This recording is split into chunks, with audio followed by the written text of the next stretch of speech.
Hello students, स्वागत है आपका हमारे यूट्यूब चैनल पे। देखो, आज एसएससी सिलेक्शन फेज 14 का नोटिफिकेशन आया हुआ है। ठीक है, इस नोटिफिकेशन के अकॉर्डिंग, ठीक है, देखो जो मेन बदलाव आया है वो आया है आपके एग्ज़ाम पैटर्न पे। ठीक है, या सिंपल क्या है कि अगर आपका 4 पार्ट थे, first part, second part, third part, fourth part. ठीक है, जैसे मैथ होता था, रीजनिंग होती थी और इंग्लिश और जीके। तो अब आपको टोटल 60 मिनट का पेपर होगा। उसमें से आपको 15 मिनट में मैथ करनी होगी, 25 क्वेश्चन। ठीक है, और 15 मिनट में ही रीजनिंग के 25 क्वेश्चन करने होंगे, और इंग्लिश के लिए 15 मिनट मिलेंगे और जीके के लिए भी 15 मिनट मिलेंगे। ठीक है, बेसिकली फ़र्क यही आया है।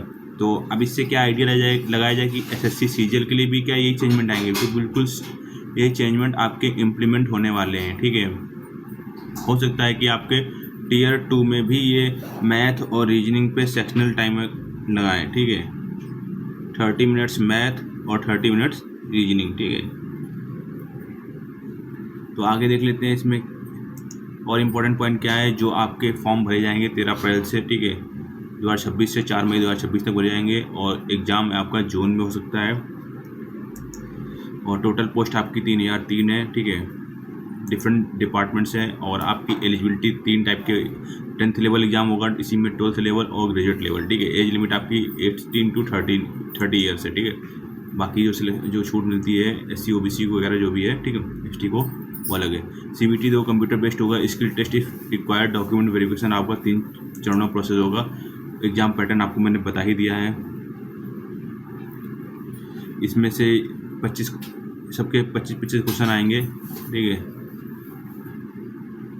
और जो आपको टाइम मिलेगा ना, सारा लफड़ा बस टाइम का है। तो बस 15 मिनट में ही एक सेक्शन करना होगा। 2 3 4 15 को 60 हो जाएंगे। ठीक है, ये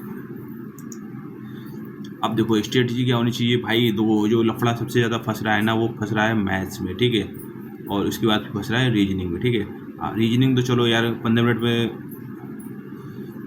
कर पाना पूरा, तो 45 क्वेश्चन, हाँ 45 नंबर तक कर ही सकते हो, या 22 क्वेश्चंस कर सकते हो। ठीक है, तो सारा लफड़ा मैथ पे फंस रहा है। तो मैथ में अगर आपको 15 मिनट में निपटाना है, तो पहली बात तो आपकी कैलकुलेशन बहुत अच्छी होनी चाहिए, और दूसरी बात है कि आपको मैथ्स के कॉन्सेप्ट बहुत अच्छे स्ट्रांग होने चाहिए। ठीक है, और प्रैक्टिस बहुत ज़बरदस्त होनी चाहिए।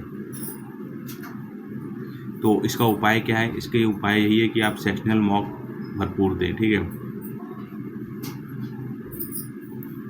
और अब आपका जो देखो, अब इसमें क्या है ना कि आप ऐसा नहीं चलेगा कि आप मैथ के दम पे, ठीक है, या रीजनिंग के दम पे ही सिलेक्शन ले जाए। ठीक है, आपको जीके भी सही से पढ़नी पड़ेगी और इंग्लिश भी सही से पढ़नी पड़ेगी। ठीक है, तो मैथ को कैसे स्ट्रॉन्ग करना है तो मैंने बता दिया है। ठीक है, इसके लिए आप मैथ में क्या है ना, ठीक है, स्क्वायर्स, क्यूब्स, मल्टीप्लिकेशन, ये सब आपको अच्छी तरह से तैयार होना चाहिए। ठीक है, तो डेली आप प्रैक्टिस कीजिए 30 मिनट्स कैलकुलेशन की, क्योंकि और जो आपके वीक कॉन्सेप्ट्स हैं, ठीक है, हर चैप्टर के, उसको अच्छी तरह से और रिवाइज कीजिए, ताकि पेपर में देखने पर तुरंत 1 क्लिक पे ही आप उसको सॉल्व कर दें। और दूसरा है, आपके स्किपिंग आर्ट बहुत अच्छी होनी चाहिए। अगर आपको क्वेश्चन में तनिक भी दिमाग लग रहा है कि ये क्वेश्चन पे आप फंस सकते हो, ठीक है, आपको नहीं आएगा, ठीक है, तो ओवर टाइम देने की जरूरत नहीं है।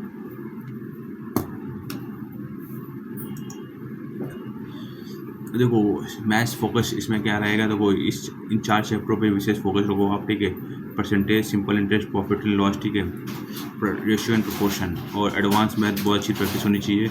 और जो आपको सफलता का मेन मंत्र है वो है कंसिस्टेंसी इज द की, और रिवाइज डेली, और प्रैक्टिस इक्वल टू सिलेक्शन। ठीक है, सारा खेल इस पर डिपेंड करेगा कितना आप प्रैक्टिस करते हो।